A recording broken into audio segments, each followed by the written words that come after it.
Okay, चलिए शुरू करें। गुड आफ्टरनून, कैसे हैं सब?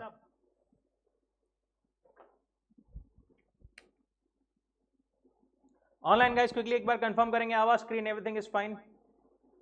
चैट बॉक्स में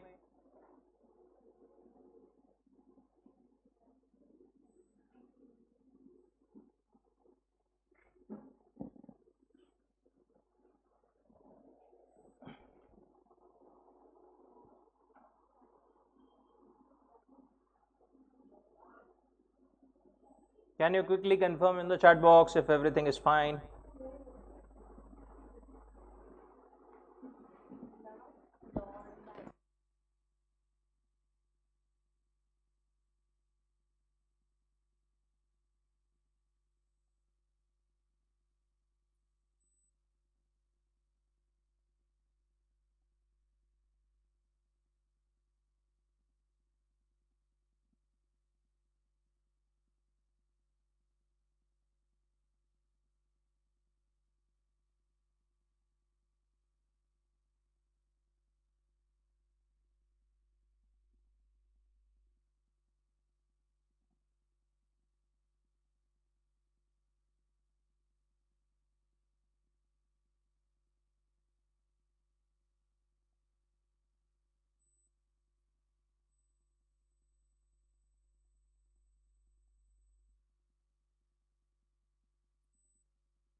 चलिए, business laws.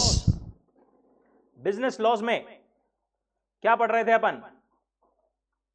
Indian regulatory framework. गर्मी हो रही यार, वो 10 मिनट लगाते हैं।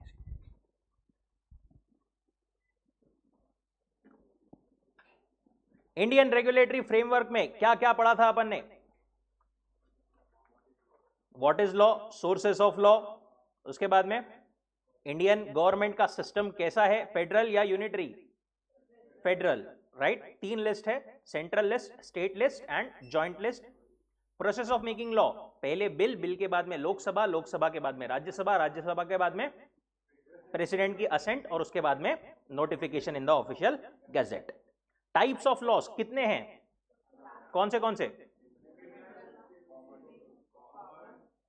Principles of natural justice, right.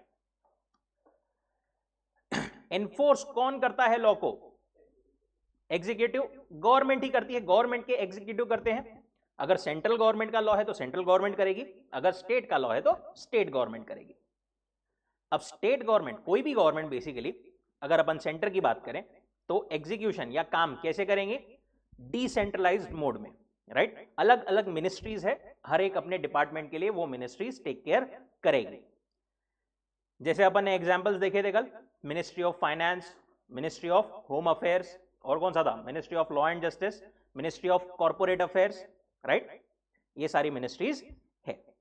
अब इसी में से कुछ मिनिस्ट्रीज के बारे में अपने को थोड़ा सा इंट्रोडक्टरी पार्ट दिया हुआ है, क्वेश्चन पूछा गया है इस पर। Explain the points regarding ministry of finance या ministry of law and justice etcetera etcetera पूछा गया है। पहली चीज, मिनिस्ट्री ऑफ फाइनेंस, सबसे बड़ी, सबसे important ministry, ministry of finance, जिसको अपन वित्त मंत्रालय भी बोलते हैं। क्या है ये? एक मिनिस्ट्री है within government of India, concerned with economy of India, serving as treasury of India. Economy of India and serving as treasury of India. Business बोलो या देश बोलो, पैसा सबको लगता है। इस पैसे का पूरा मैनेजमेंट कौन करता है? Ministry of finance. अब पैसों से रिलेटेड जो भी चीज आती है, taxation, financial legislations, financial institutions जैसे कि बैंक्स वगैरह, सब कैपिटल मार्केट्स जो अपन स्टॉक मार्केट वगैरह जानते हैं, देखते हैं, सेंटर के फाइनेंस, स्टेट के फाइनेंस, किसको कहां से कैसा टैक्स आएगा, किसको कौन सी गवर्नमेंट को कितना मिलेगा, सब कुछ कौन करता है manage? Ministry of finance. And एक और इंपॉर्टेंट चीज, यूनियन बजट, जो अपन बजट देखते हैं हर साल, राइट। बजट आता है ना फरवरी में, वो बजट कौन प्रेजेंट करता है? Ministry of finance. अपने लिए as a chartered accountant many of our day to day work will be impacted by this ministry and its proclamations. ये जो भी बातें करेंगे, जो भी चीजें बताती है मिनिस्ट्री, अपने लिए बहुत रिलेवेंट है, क्योंकि अपन क्या बन रहे हैं, फाइनेंस एक्सपर्ट बन रहे हैं। तो फाइनेंस मिनिस्ट्री की हर चीज अपने लिए बहुत ज्यादा इंपॉर्टेंट रहती है। मिनिस्ट्री इज सो इंपॉर्टेंट, बहुत सारे मिनिस्टर्स ने प्रेफर किया है कि हमें ये मिनिस्ट्री मिले, हमें ये मिनिस्ट्री मिले। One of the most important functions of finance ministry is the presentation of union budget. Annual event, जैसा अपन जानते हैं, is eagerly awaited by professionals and common man as it provides rates of taxes, budget allocations for the ensuing year. Annual event है, पर last time 2 बार present हुआ था, पता है क्या क्यों हुआ था ऐसा? गवर्नमेंट चेंज हुई थी। देखो, जिस भी साल में गवर्नमेंट एक्चुअली चेंज नहीं हुई थी, बट इलेक्शंस थे, राइट? जिस भी साल में, ये जस्ट आपके नॉलेज के लिए बता रहा हूं मैं, जिस भी ईयर में इलेक्शंस रहते हैं ना, उसमें पहले एक इंटरिम बजट आता है। अब गवर्नमेंट ने एक बजट दे दिया, बजट हमेशा अगले साल के लिए रहता है, राइट? गवर्नमेंट ने बजट समझ लो पूरे साल के लिए दे दिया, उसके बाद में जुलाई अगस्त में समझो इलेक्शन हुए और वहां पर गवर्नमेंट चेंज हो गई, तो नई वाली गवर्नमेंट तो पुरानी सारी चीजें कैंसिल कर देगी, राइट? तो इसीलिए ऐसा ना हो, इसीलिए जो उस टाइम पर गवर्नमेंट रहती है बिफोर इलेक्शन, वो क्या करती है, बजट निकालती है up to the period of election. फिर इलेक्शन होने के बाद में जो गवर्नमेंट आई बचे हुए ईयर के लिए, वो जो है बजट एक और फाइनल बजट बोल करके प्रेजेंट करती है। Who presented the maximum number of union budget as finance minister? Again अपने नॉलेज के लिए दिया है, ज्यादा इंपॉर्टेंट नहीं है, Shri Morarji Desai during his stint as finance minister 1962 से 1969 के बीच में। अराउंड 10 यूनियन बजट्स उन्होंने प्रेजेंट किए थे, making it highest. Next on the list is Shri P Chidambaram, उन्होंने 9 किए थे, प्रणब मुखर्जी ने 8 किए थे, यशवंत सिन्हा जी ने, डॉक्टर मनमोहन सिंह जी ने 8 and 6 respectively. Now ministry of finance, अपन ने क्या बोला था, कोई भी मिनिस्ट्री में एक यूनियन मिनिस्टर होता है जो पॉलिटिकली मेन अकाउंटेबल रहता है, बट उसको चलाता कौन है? Civil servants, right? जो भी सिविल सर्वेंट्स है जो कि यूपीएससी के थ्रू अपॉइंट होते हैं, वो लोग ही चलाते हैं। मिनिस्ट्री ऑफ फाइनेंस में अपन ने बोला था अलग अलग केडर्स होते हैं, यूपीएससी में भी अलग अलग क्लासिफिकेशन होते हैं। तो मिनिस्ट्री ऑफ फाइनेंस जो है ना, it is the apex controlling authority of 4 such cadres और 4 सेंट्रल सिविल सर्विसेज। कौन सी? Indian revenue service, Indian accounts audit and account service, Indian economic service and Indian civil accounts service. उसके अलावा it is also the apex controlling authority of one of the central commerce services, namely Indian cost and management accounts service. ये अलग अलग exams के अलग अलग cadre से, basically अलग अलग कमीशन के, इन सबको मिनिस्ट्री ऑफ फाइनेंस जो है वो कंट्रोल करती है। यहां पर जो लोग अपॉइंट होते हैं वो लोग मिनिस्ट्री ऑफ फाइनेंस में काम करते हैं।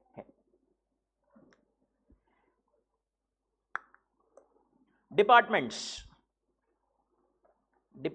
ऑफ मिनिस्ट्री ऑफ फाइनेंस, कौन से डिपार्टमेंट है?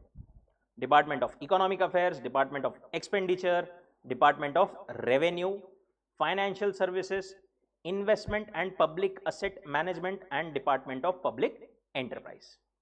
फर्दर इसमें बहुत सारे अलग अलग बोर्ड्स होते हैं, जैसे डिपार्टमेंट ऑफ रेवेन्यू में अपने पास में central board of direct taxes होता है, central board of indirect taxes होता है, सीबीआईसी या उसको ऐसा बोलते हैं। वो सब ऐसे अलग अलग हर एक डिपार्टमेंट में भी अलग अलग क्लासिफिकेशन होकर के पूरा मैनेजमेंट या फिर वर्किंग जो है होता है। That is ministry of finance. Next ministry of corporate affairs. नाम सुन के क्या लग रहा है? क्या मैनेज करती है? अफेयर्स, कॉर्पोरेट के अफेयर्स, राइट? कॉर्पोरेट के अफेयर्स मतलब कंपनी से रिलेटेड, कॉर्पोरेट वर्ल्ड से रिलेटेड जो भी चीजें हैं, हर चीज कौन मैनेज करता है? Ministry of corporate affairs. Generally क्या होता है, जिसके पास में मिनिस्ट्री ऑफ फाइनेंस रहता है ना, उसी के पास में मिनिस्ट्री ऑफ कॉर्पोरेट अफेयर्स भी रहता है, क्योंकि ministry of corporate affairs, companies वगैरह, ये फाइनेंस मिनिस्ट्री से या फाइनेंस डिपार्टमेंट से बहुत ज्यादा लिंक्ड होते हैं, तो इसीलिए मिनिस्ट्री ऑफ कॉर्पोरेट अफेयर्स और finance generally same person hold या हेड करते हैं। It is a Indian government ministry again concerned with administration of companies act.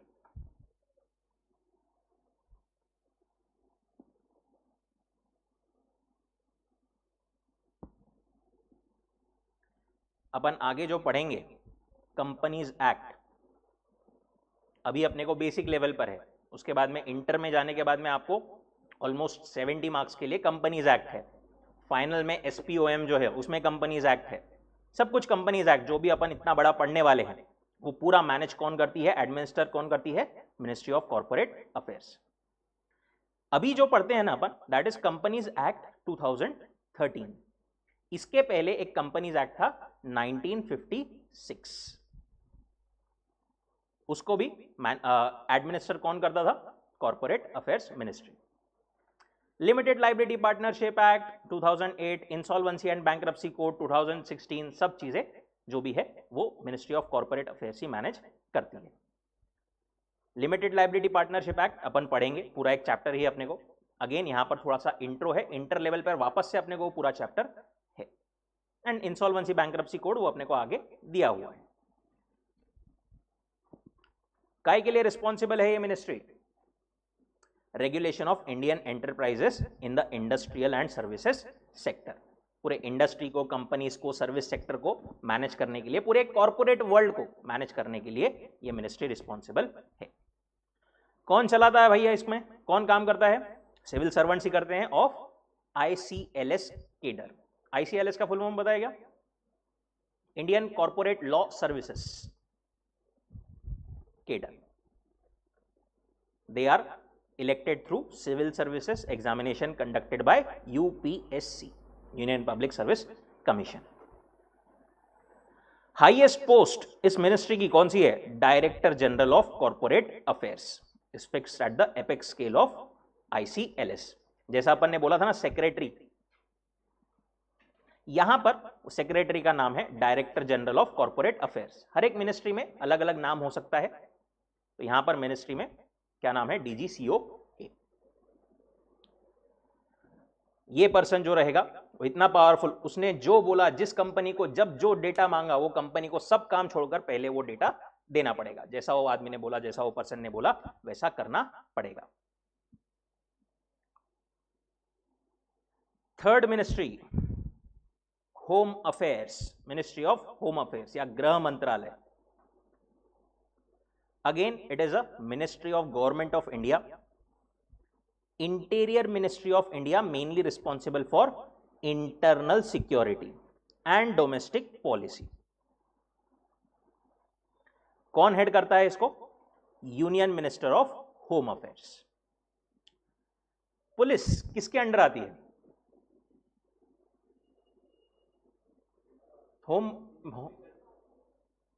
Sorry नहीं, वो तो उसका केडर हो गया मतलब, बट बेसिकली कौन से मिनिस्ट्री के अंडर आती है,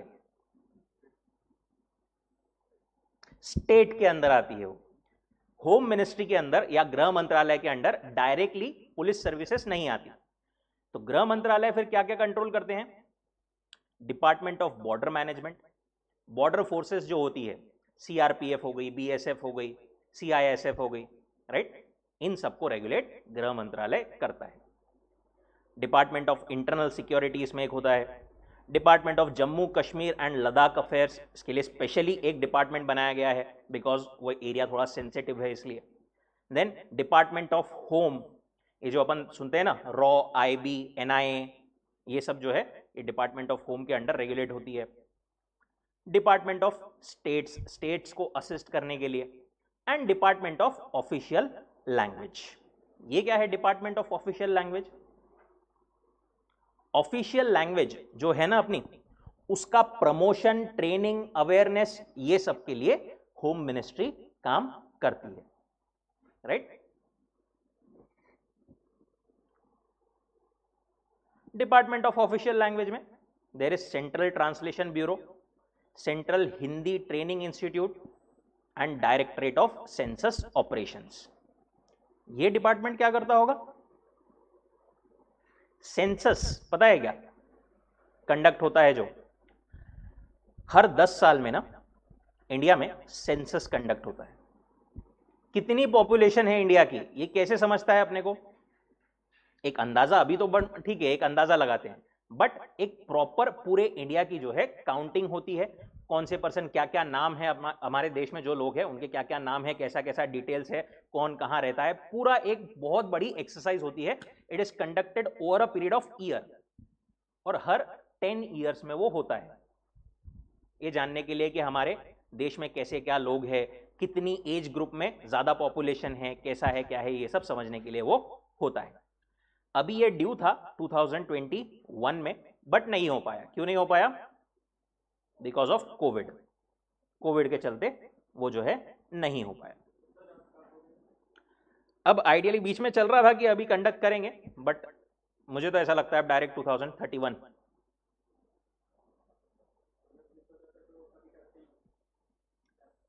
अब ऐसा था वहां पर 2021-22 में ऐसा हो गया, फिर 2023 थोड़े बहुत, अब उसमें पॉलिटिकल रीजंस भी रहते हैं, तो होना चाहिए आइडियली, बट कोई बोलता है हम ये वाला सेंसस कंडक्ट कराएंगे, कोई बोलता है ये करेंगे वो करेंगे, ऐसा चलते रहता है। Next, ministry of law and justice कौन हेड करता है? Arjun Ram Meghwal. Again government of India की कैबिनेट मिनिस्ट्री है, deals with management of legal affairs through the legislative department, legislative activities through Department of Legal Affairs and Administration of Justice in India through Department of Justice. तीन main departments है, department of legal affairs, legislative department and department of justice. As the name suggest, accordingly वो लोग responsible रहते हैं। देखो, department of legal affairs ये क्या करता है? मेनली बहुत सारी मिनिस्ट्रीज रहती है अलग अलग। अब किसी मिनिस्ट्री को कोई कानून लाना है, कुछ बनाना है, राइट? हो सकता है उनको लीगल एंगल इतने अच्छे से पता ना हो, तो ये जो डिपार्टमेंट होता है ना ministry of law and justice का, लीगल अफेयर्स, वो उनको हेल्प करते हैं, असिस्ट करते हैं इन बेसिकली एडवाइस करते हैं वो सब बनाने करने के लिए। Department of legal affairs is concerned with advising the various ministries, while the legislative department is concerned with drafting of principal legislation। जो अपन बोला था ना, बिल आता है पार्लियामेंट में, उसको ड्राफ्ट भी करना पड़ेगा ना। अब लॉ को ड्राफ्ट करना है बहुत बड़ी चीज है, बहुत मुश्किल चीज है। इसके लिए ये मिनिस्ट्री, ये डिपार्टमेंट्स काम करते हैं with other ministries.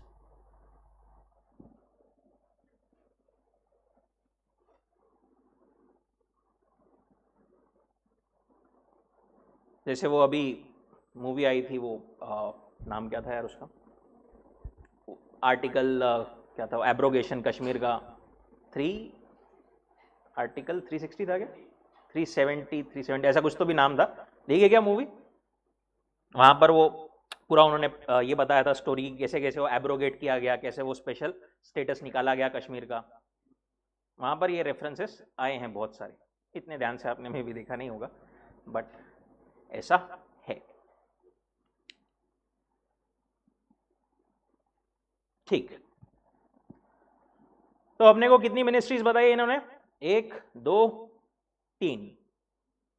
Department of ministry of finance, 4। Ministry of corporate affairs, ministry of home या फिर home affairs, and ministry of law and justice. इसके अलावा अपने को ना कुछ इंपॉर्टेंट इंस्टीट्यूशंस, जो इंडिया में कुछ इंपॉर्टेंट इंस्टीट्यूशंस है जो अपने देश के लिए बहुत बड़े, बहुत महत्वपूर्ण इंस्टीट्यूट्स है, उनके बारे में भी थोड़ी बहुत इंट्रोडक्शन या जानकारी दी हुई है। सबसे पहली है SEBI, securities and exchange board of India. किसी को पता है क्या ये क्या करती है सेबी? पैसा देती है। Stock market, commodities market, BSc, NSC, ये जो अपन सुनते हैं, एनसीडीएक्स, जो भी पूरी ट्रेडिंग होती है उसको पूरा रेगुलेशन सेबी जो है करती है कि भाई कोई गलत काम तो नहीं कर रहा, एटलीस्ट मतलब ऑन पेपर तो ऐसा करती है, बट ठीक है। SEBI is the regulatory body काय के लिए, securities and commodity market in India, under the ownership of ministry of finance. किसके अंदर है ये बॉडी? Ministry of finance. ये जो इंस्टीट्यूट्स अपन बात कर रहे हैं ये कोई अलग मिनिस्ट्री नहीं है भला, दीज आर स्पेशल इंस्टीट्यूशंस या इंपॉर्टेंट इंस्टीट्यूशंस। ये भी किसी ना किसी मिनिस्ट्री के अंडर ही काम करते हैं। सेबी किसके अंडर है? Ministry of finance. एस्टैब्लिश हुआ था ये 12 अप्रैल 1988 को। जब बनाया गया था तब वो सिर्फ एज अ गवर्नमेंट की एक बॉडी बनाया गया था, उसका कोई लीगल ऐसा बहुत ज्यादा स्टैट्यूटरी या रेगुलेटेड उसका ये नहीं था वर्किंग, बट उसके बाद में उसको लीगल पावर्स दी गई कि भाई आप जैसा बोलोगे वैसा ही मार्केट चलेगा on 30 January 1992 through SEBI act 1992। इसकी अपनी अलग एक्ट है, दैट इज देयर।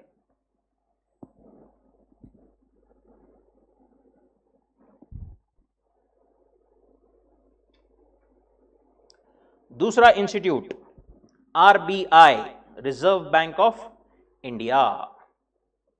क्या है रिजर्व बैंक ऑफ इंडिया? हमारे देश की सेंट्रल बैंक, सबसे मेन बैंक, बाकी सब बैंक्स को जो सुपरवाइज करती है दैट इज आरबीआई।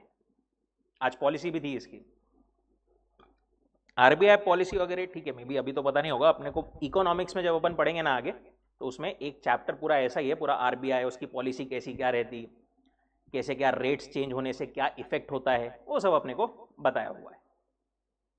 तो इंडिया की सेंट्रल बैंक है एंड रेगुलेटरी बॉडी है for regulation of Indian banking system. पूरे इंडिया के बैंकिंग सिस्टम को जो है ये रेगुलेट करती है। अगेन किसके ओनरशिप में है ये? Ministry of finance. पूरा हमारा देश, आधा तो अपन ऐसा बोल सकते हैं मिनिस्ट्री ऑफ फाइनेंस के ही अंदर आता है, मतलब फाइनेंशियली स्पेशली अगर अपन बात करें तो government of India. It is responsible for the control, issue and maintaining supply of Indian rupee. पैसा जो अपन देखते हैं वो इशू कौन करता है, प्रिंट कौन करता है? आरबीआई। कितना फ्लो रहे मार्केट में पैसों का ये भी कौन डिटरमाइन करता है? RBI. It also manages country's main payment systems, RTGS, NEFT, bank to bank अपन ट्रांसफर्स करते हैं, राइट? ये सब कुछ मैनेज कौन करता है? RBI. And works to promote its economic development. इसका एक स्पेशलाइज्ड डिवीजन है, अगेन आरबीआई का एक स्पेशल डिवीजन है बीआरबीएनएम, भारतीय रिजर्व बैंक नोट मुद्रान। ये क्या करती है? Through which it prints and mints Indian currency notes. Notes print करने का, इशू करने का जो है पूरा काम इस स्पेशल डिवीजन के थ्रू होता है। 2 प्रिंटिंग प्रेस है इंडिया में, एक है नासिक में और दूसरी है देवास में। देवास पता है कहाँ है? इंदौर के पास में है, सेंट्रल उसके लिए वो है। RBI also establish National Payment Corporation of India NPCI as one of its specialised division to regulate payments and settlement system in India. ये इतने सारे गूगल पे, जीपे, फोन पे वगैरह सब कुछ आ गए हैं, इनको और फर्दर रेगुलेट करने के लिए स्पेशल एक एनपीसीआई, एक स्पेशल डिवीजन और बनाया गया है।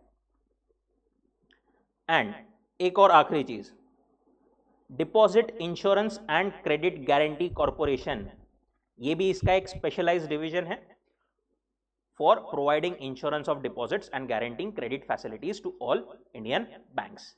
ये पता है क्या किसी को डिपॉजिट इंश्योरेंस क्या होता है? देखो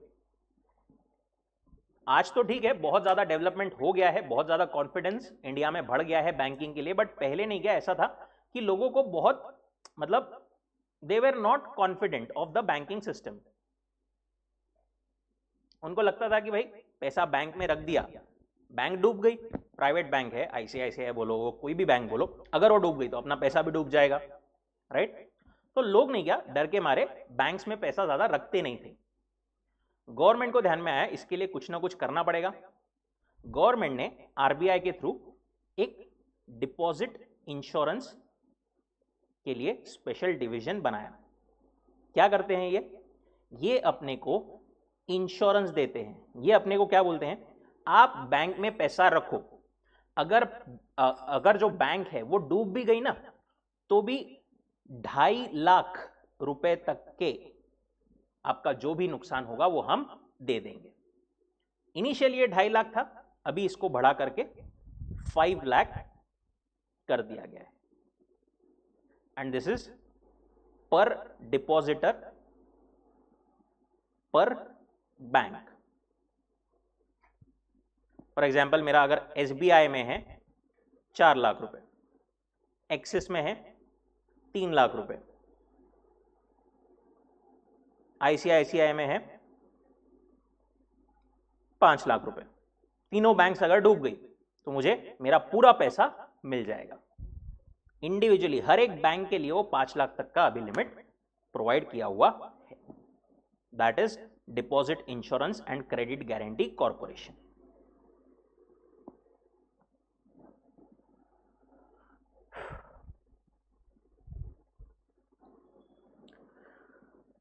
ठीक,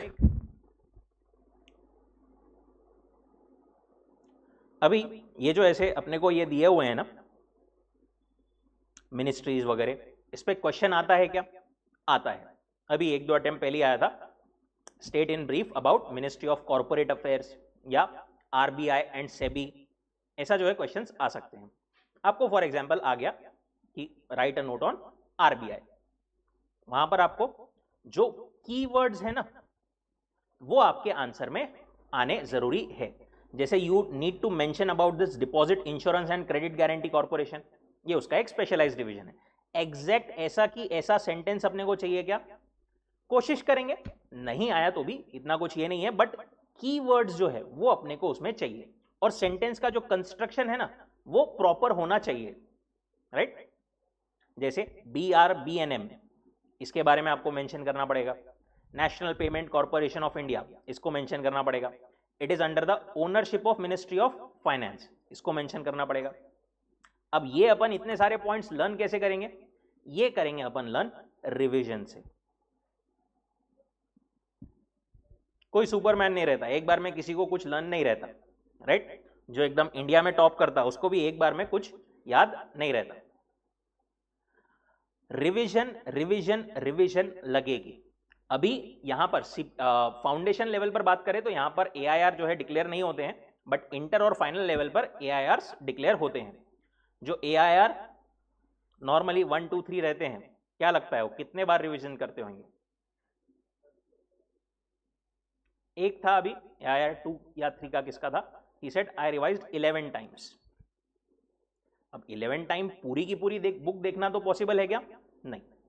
फिर क्या करेंगे अपन? जब पढ़ रहे हैं ना, पढ़ते टाइम पर, या तो पढ़ते टाइम पर ही या फिर घर पर जाकर सेम डे जो अपन ने पढ़ा है ownership of ministry of finance, इतने वर्ड को हाईलाइट कर लिया। अब अगली बार जब अपन रिवाइज करेंगे तो सिर्फ ये वर्ड पढ़ेंगे, राइट? नेक्स्ट लाइन में सिर्फ जो वर्ड अपन ने हाईलाइट किया है वो पढ़ेंगे। फिर बाद में नेक्स्ट रिवीजन करेंगे, उसमें और मे भी कुछ शॉर्ट कर देंगे उसको, राइट? ऐसा करते करते करते करते जितना अपने को मटेरियल शॉर्ट करते आएगा उतनी अपनी रिवीजन बढ़ते जाएगी। और जितनी ज्यादा रिवीजन बढ़ेगी, जितनी ज्यादा आपकी रिकॉलिंग प्रैक्टिस होगी, राइटिंग प्रैक्टिस होगी, उतना ही बेटर आप एग्जाम में लिख पाओगे। इसीलिए शुरुआत से ये हैबिट डेली कंसिस्टेंटली रखना कि अपनी ये चीज होती रहे। Again repeating, consistency is very much important. कोई भी चीज का इफेक्ट आपको एक दिन में नहीं दिखेगा। It take very small steps but consistent steps. Consistently आप कुछ करते जा रहे हो, इसका इफेक्ट भी आखिरी में बहुत बड़ा मिलेगा। कंसिस्टेंटली कुछ मिस करते जा रहे हो तो उसका इफेक्ट भी आखिरी में बहुत बड़ा मिलेगा। चलिए, बस का आज का गान, आज का ज्ञान। ठीक है, चलो रुकते हैं यहां पर। Will continue tomorrow. Thank you so much. 10-15 minute में विल बिगिन विथ